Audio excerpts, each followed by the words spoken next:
Afternoon, everyone, and Happy New Year. I want to start today by addressing the ongoing situation in Afghanistan, an update to what you heard already from the folks at Resolute Support. Earlier today, a U.S. service member was killed and 2 U.S. service members were injured when they came under fire while conducting a train, advise, and assist mission with their Afghan Special Operations counterparts on the ground in Marja, that's in Helmand Province. We understand a number of Afghan forces were injured as well. 2 HH-60 Pavehawk medevac helicopters were sent to provide assistance. One of those waved off after taking fire and returned safely to its base. The second landed safely but sustained damage to its rotor blades after it apparently struck a wall. That helicopter remains on the ground. This is an ongoing situation. There is still a fight going on in the immediate surroundings, and we'll provide more details as they become available. But as you can imagine, because of the situation right now, we don't yet have all the details surrounding what's taking place. The Secretary, who, as you know, was in Afghanistan just last month, has been updated through the course of the day on the situation, including a video conference link with commanders in Kabul that was previously scheduled. His thoughts and prayers are with the family members of those injured and killed in this situation. Now, the situation in Helmand throughout Afghanistan remains challenging, but we are confident that the Afghan national security and defense forces are continuing to develop the capabilities and capacity to secure the country against a persistent insurgent threat. And the U.S. and Afghan governments agree that the best way to ensure lasting peace and security in Afghanistan is through an Afghan-led and Afghan-owned peace process. Now, separately today, I also wanted to update you on the Secretary's decision regarding women in service. The Office of the Acting Undersecretary of Defense for Personnel and Readiness has received plans from each of the services for implementing Secretary Carter's December 3rd decision to open all positions in the military to women with no exceptions. General Votel, the commander of Special Operations Command, requested and was granted a short extension in order to give Special Operations Command the time to collaborate thoroughly with the services, since many of the actions critical to successfully integrating women into Special Operations specialties and units fall under service authority. And as the Secretary announced last month, Deputy Secretary Bob Work and Vice Chairman of the Joint Chiefs of Staff General Selva are chairing an implementation group to work with the services to oversee the short-term implementation of this decision to ensure there are no unintended consequences on the joint force and periodically update the Secretary and Chairman Dunford on progress. First meeting of this group will take place this week. The services and Special Operations Command will begin to execute the implementation of their approved plans as soon as practicable, but no later than April 1st. And with that, I'd be happy to take your questions. Bob. Peter, could I start with Afghanistan? Sure. Could you explain what the mission or operation was that the U.S. Special Operations Forces were there performing? And more broadly, could you explain the context of what's going on in Marja that required U.S. combat presence, given that the combat mission is over? Well, as you know, we're conducting train, advise, and assist in Helmand Province. We have been for some time. There's both training of conventional Afghan forces as well as this train, advise, and assist mission with Special Operations Forces. Bob, I cannot tell you with specificity at this point exactly what they were doing there at this particular time, other than this was an operation that was consistent with that train, advise, and assist mission. They were with Afghan Special Forces as we've had U.S. Special Operators previously. But we don't yet have all the circumstances, all the details to determine exactly what took place and particularly how this casualty took place and how these people were injured, other than a firefight did break out, and again, these other additional helicopters were brought in to provide support. And I can say in addition that there have been additional steps taken to ensure that we're doing everything we can to provide them the support they need on the ground and doing everything we can to ensure the safety and security of those American forces and the Afghan forces that they're with. Could you explain the context about what's happening in Marja, the security situation that required their presence, and what, I mean, has Marja fallen to Taliban control? Or as we've discussed previously, Afghanistan is a dangerous place, and Helmand Province, General Campbell has referred to it, and it was something that was discussed even during our trip to Afghanistan. There are dangerous parts of Afghanistan where the fight is still underway, and Helmand Province is one of those places. And the U.S. forces that are there are doing what they can to provide support, training, advice, assistance to the Afghan forces as they take the lead in this fight, as they've continued to take the lead in this fight. They've shown resilience. They've shown resilience in Helmand Province. But Bob, this is an ongoing fight, and I think The events of the last few hours in Afghanistan highlight that, highlight the risk that the Afghan forces are taking every single day, and of course the risk that the American forces who are there assisting them are taking as well. Yes, Mick. A couple questions just to clarify. Was this mission that the Afghan Special Operations Forces were on, was that a combat or a counterterrorism mission? Because I thought under the rules of the road put forth by the White House that that active duty combat forces could only engage in counterterrorism missions. Mick, this is some of the detail about exactly who they were engaged with, what their original target were. These are some of the things we're still trying to get all the details. I don't want to jump the gun. I want to make sure that we have all the facts from those people who are literally on the ground and still at the scene of this fight right now. But these U.S. Special Operators are, as we've discussed before, allowed to engage and train, advise, and assist their special operations counterparts. In active combat. They've been in Helmand Province providing this kind of support in the past. And then you said earlier that the administration, the White House, the Pentagon, we, however you phrased it, still have confidence in the capability, capacity of Afghan security forces to meet the insurgent threat. But only like 3 or 4 weeks ago, the Pentagon in its own report said the situation over the past year since U.S. combat troops were withdrawn from the battlefield has deteriorated significantly. And then recent reports that the Taliban and even Al-Qaeda now control and hold more territory in Afghanistan than they have since 9/11. So how can the U.S. have confidence in the Afghan security forces? Or was it a mistake to remove Americans from the combat battlefield? We have confidence because of first of all, the work that the Afghans are doing themselves, the kind of skills, determination, resiliency, capabilities that they've demonstrated in an ongoing basis. They're getting better at defending their own country. But they're not at a point yet, Mick, where they are able to operate entirely on their own, which is why U.S. forces, other NATO forces are there assisting and providing this kind of training and assistance to the Afghans. And so we're confident because of the support that not only the United States is providing, but other countries as well, that the Afghan forces are moving in the right direction. We've seen solid progress from the Afghan forces. This has been a difficult day, obviously, for U.S. forces. The Afghan forces have suffered greatly.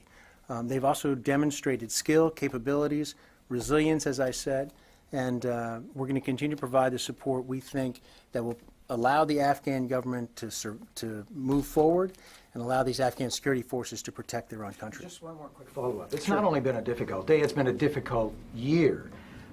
And as we saw in Iraq, when the U.S. reviewed its mission and its operational pace there, those operations were accelerated. Is there any consideration to changing the operational status of U.S. military forces in Afghanistan, given these major setbacks? Yeah, right now, there's no change in the conduct of U.S. forces, the mission that they have at this point. This is an ongoing conversation with the Secretary and his commanders in the field, with General Campbell. As I mentioned, the Secretary was just there, meeting directly with General Campbell, meeting directly with the Acting Minister of Defense in Afghanistan. And, Mick, there's no change right now. We believe we're on the right course. But this is a constant review. And the Secretary is going to continue to reach out to General Campbell, hear from folks on the ground, as he was today. It was a regularly scheduled conversation today by secure video conference. He wants to know exactly what's going on, whether or not things are changing. But we remain confident in the future of the Afghan government and the Afghan security forces with the help and support of the United States and other international partners. Yes? After today's video teleconference with leaders in Kabul, is the Secretary convinced that we need more forces, not only through the end of 2016, but the end of 2017 and beyond, including a number of bases you're operating right now? The Secretary is confident that the current plan in place is adequate to deal with the situation in Afghanistan. And as I just mentioned, it's always a process of review and hearing directly from the commanders on the ground as to whether or not there need to be adjustments to that. But he feels confident the decision the President made to adjust those troop levels was the right decision at the time. It's the right decision for the moment, and the U.S. is going to continue to provide the support it can to the Afghan security forces under that context. Is it safe to say that the combat mission continues in Afghanistan? It is safe to say that Afghanistan is a dangerous place, and that the U.S. forces that are providing assistance to the Afghans are in harm's way when they're there. We've seen that. It's been a painful reminder the last few weeks. But the Afghans are leading this fight, and they're doing it with the support of the United States and the support of other international partners. We have one dead special operator. How can you not say the combat mission endures in Afghanistan today? As I mentioned, these people are in harm's way. Lucas, there's no bones about that. We're not dismissing the risk to U.S. forces that are there in Afghanistan. We're not dismissing the risk to Afghan forces. They are there and can defend themselves as they should be able to. But again, this is the Afghans in the lead. That mission has not changed for the U.S. Troops on the ground providing training and assistance to those Afghan forces. One on closing Guantanamo. Is the Secretary convinced that the 17 Guantanamo inmates that are being transferred off the island of Cuba, is he convinced that they will not re-engage in any kind of terrorist activity? Lucas, I'll talk more broadly about Guantanamo and the detainees that the Secretary must assess and weigh in terms of the transfers to other countries. He carefully reviews each and every one of these cases to determine if they pose any risk to U.S. national security, and that those risks, if they can be mitigated to the point that these transfers can move forward. I can assure you that the Secretary of Defense weighs these decisions very, very carefully. And of course, this is an interagency process. It involves working with countries who are receiving detainees, and this is a strenuous process, and the Secretary does not take it lightly. What evidence can you provide that these detainees are not part of al-Qaeda, aren't al-Qaeda sympathizers, and won't re-engage? They've gone through a process, a review process, in which they've been reviewed by other members of the interagency, other folks within the Department of Defense, and the Secretary has reviewed the information provided to him and the recommendations provided to him, and done even further scrutiny on his own to determine whether or not these folks pose a risk to the United States, and to the extent any risk that is there can be mitigated. So, Tara. Peter, a couple questions on the helicopters. Were both Payhawks medevac that came to the firefight to assist? And then there were earlier reports that one of the Payhawks had been hit by a mortar while it was on the ground. Is that still accurate? The information I have right now is that the two that were inbound were medevac helicopters. There's been, again, we don't have all the details yet about what's happened on the ground itself. I can just tell you right now at this moment, the one that is grounded sustained damage, and that's why it was unable, whether or not it was hit in addition, I just can't say. We haven't been able, obviously, to access every little last bit of information. And there's been reports from the Taliban that they actually hit the helicopter and shot it down. Is there any truth to that? I told you what I know at this point.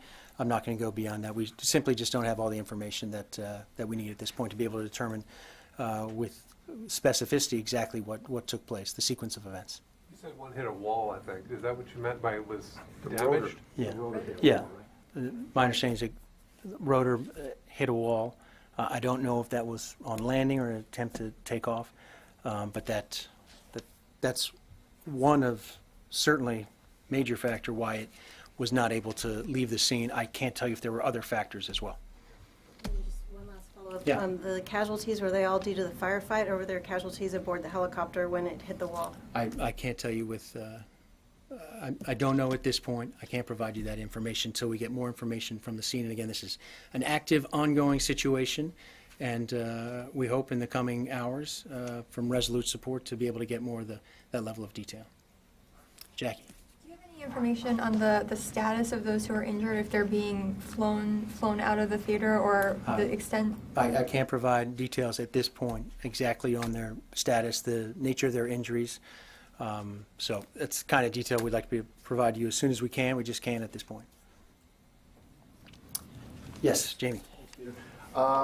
Realizing this is still an active, ongoing situation, is there anything you can tell us about whether all of the U.S. service members at this point are accounted for. Do we know where they are, that sort of thing? And is there anything more you can tell us about who they were, which branch of service, that sort of thing? I'm not aware of anyone who's unaccounted for, but as you pointed out, this is an active, ongoing situation.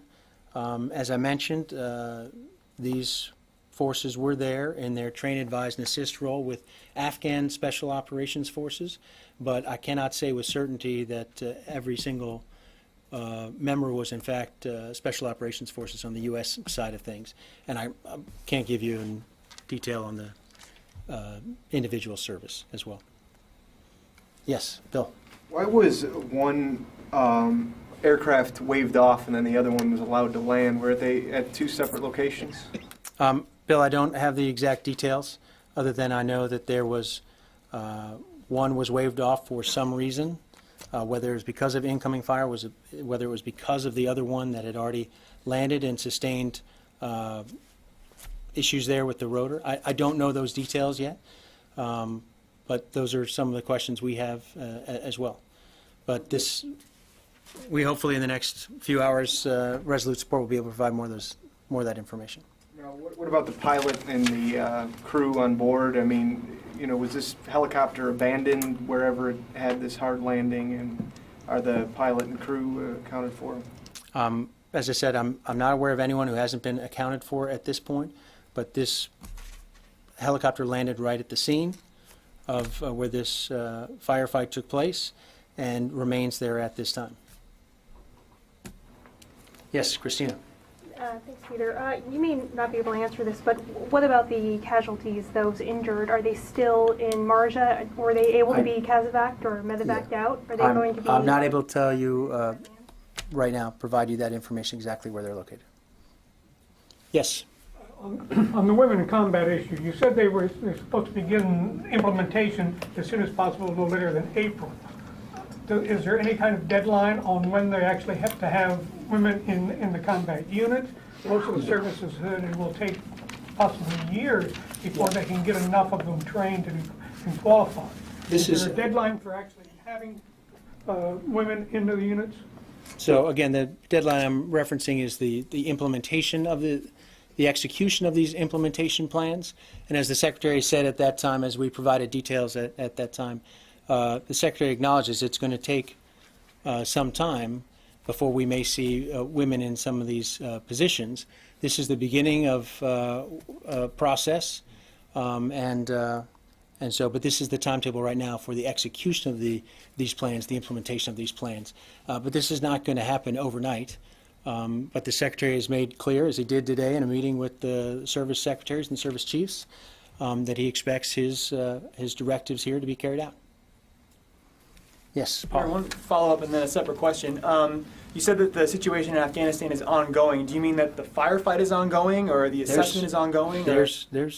Yes, that there's fighting on the ground as we speak, which is why it's hard for us to have every single detail as to what's transpired. And there's been an effort, once again, as I mentioned before, to make sure that everything's being done to secure the safety of those Americans and the Afghan forces that they were accompanying in this particular situation in Helmand. And can you say that any Americans are still involved in that fight? My understanding is that there may still be Americans on the ground in this immediate situation, engaging with the enemy in support of Afghan forces. But again, I don't have the exact detail right now on how it transpired initially and what their status is at this moment in time. And again, this is a fluid situation, and it's hard for me up here at the podium without getting additional updates from Afghanistan as to what's happening. Now, on a separate issue, I wanted to ask you about Bo Bergdahl and the Serial podcast. From what we understand, he gave 25 hours worth of interviews to Mark Bowl and then gave permission for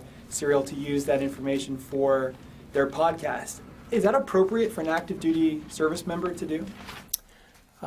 This is an active case right now, his case, so I think it best for me, since this is an ongoing legal matter for the military and for Sergeant Bergdahl, that it's not appropriate for me to comment since this is something that's still being adjudicated. Well, leaving aside any of the judicial proceedings, an active duty service member spoke out about his experiences in Afghanistan, and it includes descriptions of his captors and the fact that he went through intelligence debriefing.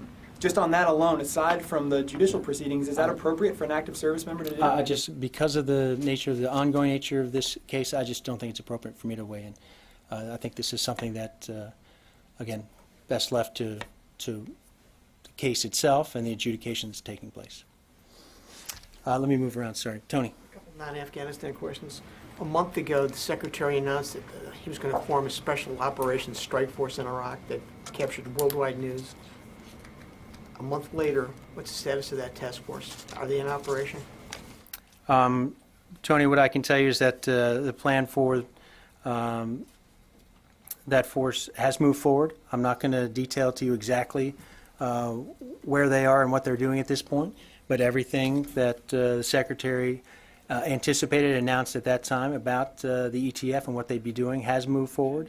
And again, I'm not going to, for a variety of reasons, provide more details as to what they're doing at this moment in time. Has moved forward. Are they set up in in I'm Iraq? going to leave it where it is for now. Okay, second, totally different issue. Sure. Right before Christmas, the Navy got a lump of coal in the form of a memo that Secretary Carter sent to the Navy Secretary curtailing the littoral combat ship. This is a year after Hagel restructured the program. The tone of the Carter memo was very strident. What was the genesis of the memo? Why did he send it? Tony, this is, we're approaching budget season. The Secretary will have a lot more to say. This building will have a lot more to say on the budget in coming weeks, coming days even. And so this is decisional matter that you're referring to, and I think it's best to leave this to the budget announcement and the budget release, and more details on exactly what's happening with the Navy and the other services going forward be left for the Secretary in the budget outlook when that comes. It's out there and it was very strident. Can you give a sense, did it reflect a loss of confidence in the Navy acquisition community? I'm not going to refer to a pre-decisional memo at this point, Tony, other than to say the Secretary has to make hard choices, has to evaluate the resources that the department has, and is doing his best job to do that in a variety of ways. And his budget will reflect some of those hard choices and the tough decisions they have to make. It will also reflect the investments he feels need to be made at this time to ensure that this remains the finest fighting force the world has ever seen, and that those investments in technology and innovation, that those are made to ensure not just the Department of Defense today, but the Department of Defense going forward. Is he going to do something preliminary or before February 1st? You hinted that there may be something in the next few days. In the coming days, Tony. You'll be hearing from the Secretary in the coming days. Okay, fair enough. Yes, Carla. Thank you. Does this building feel that the current strategy in Afghanistan is a winning military strategy? As I said, we have confidence that the current strategy will support the Afghan security forces, the Afghan government, so that they can take control of their country. They're not at that stage yet, so this is an ongoing effort, one that's constantly under review. The Secretary talks and has spoken recently with President Ghani, with CEO Abdullah. He's confident in the Afghan government and their commitment to moving the security forces forward, making tough decisions there. And so at this point, the Department of Defense, the Secretary is confident that the support we're providing to the Afghan security forces is not only necessary, but it's improving their capability, improving their resiliency, and that the Afghan forces remain in the lead, but they're going to need the support of U.S. forces and other international partners going forward, and that's what we're doing right now. But again, how can this building say that it will make them in the lead when they're losing ground? Well, we've seen Afghan security forces perform admirably in a whole host of situations recently in Afghanistan. So I would not concede that they're losing ground across the country. What we're talking about is a difficult situation. We've always said that the fighting season, it's a constant fighting season in Afghanistan now. And the Afghan security forces have demonstrated their skills, their capabilities, their improvements. We have new capabilities moving online right now. For example, the first aircraft moving into Afghanistan. So you have new capabilities, new skills, a lot of that thanks to U.S. support. Those are capabilities that are going to further enhance the Afghan security forces. And again, we feel confident that with that continued support, they'll be able to take control of the country and defend the country for themselves. Yes? When Secretary Carter was in front of the Senate Armed Services Committee last month, he asked that members of Congress release or sign off on reprogramming requests for the Syria Train and Equip Fund. Has there been any movement on that, and has the Secretary done anything to give lawmakers more information on how that money would be spent? Let me check on the exact question whether or not it's more a congressional question whether or not there's been any movement. My understanding is, last time I checked it, not all of that money had in fact been freed up, but it certainly is the Secretary's position that it should be freed up, and that money is important to the ongoing effort in the fight against ISIL. And the Secretary has testified as to what's happened with the T&E program, the problems with it. It's been quite candid about it early on, the changes that were made, and there has been progress since that time in terms of the kind of support we're providing to Syrian opposition forces, the kinds of people we've provided support to on the ground in Syria. That has proven to be a positive development. We see some of the results of that right now in Syria in terms of the fight being taken against ISIL. So the Secretary remains hopeful that this can be worked out with Congress in the short term, and it's exactly the kind of limitation that he thinks potentially is hampering our efforts in the fight against ISIL. Yes, Aaron. The situation between Saudi Arabia and Iran is still going strong right now. So are there any concerns that have been expressed from partners, Saudi Arabia, UAE, that are supposed to be part of the Syrian effort to fight ISIS? Have they said to you, we're concerned about the Iran situation and we may have to curtail future operations, we may have to slow down what we've talked about doing against ISIL? Yeah, I'm not aware of any conversations along those lines. Again, the point that I think you've heard from the White House and my colleagues at the State Department is that these tensions we think are not helpful to the fight against ISIL, and anything that can be done to reduce the tensions would be helpful. But beyond that, I'm not aware of anything that's going to impact the fight against ISIL and the efforts of the coalition. We're moving forward, and we would hope that those partners that you mentioned will continue to move forward with us, and we see no indication that they're not. I know the State Department has the lead on this issue, but is there anything DOD is doing to try to help mitigate some of those tensions? Again, I'll leave it to the State Department in terms of the negotiations directly with the countries involved, but we feel confident that the coalition partners who have been supporting us have been important partners so far, will continue to be partners on an ongoing basis. Yes? On the South China Sea, can the DoD independently confirm flights to artificial islands in the South China Sea recently?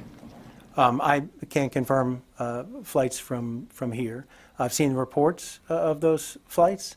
And again, we have the same issue that we've had in the past with any effort on the part of countries in that part of the world to militarize and to engage in reclamation projects on disputed islands. We don't take a position on those islands, but we do think they should be resolved through diplomatic means, and anything that challenges that and again escalates this kind of tension, we think is not helpful in an important part of the world for the U.S. economy, important part of the world for the United States overall. Does the DoD have a role in guaranteeing that the South China Sea remain in international commons? The United States, as the Secretary said, will continue to play a critical role in that part of the world in ensuring stability in the Asia-Pacific.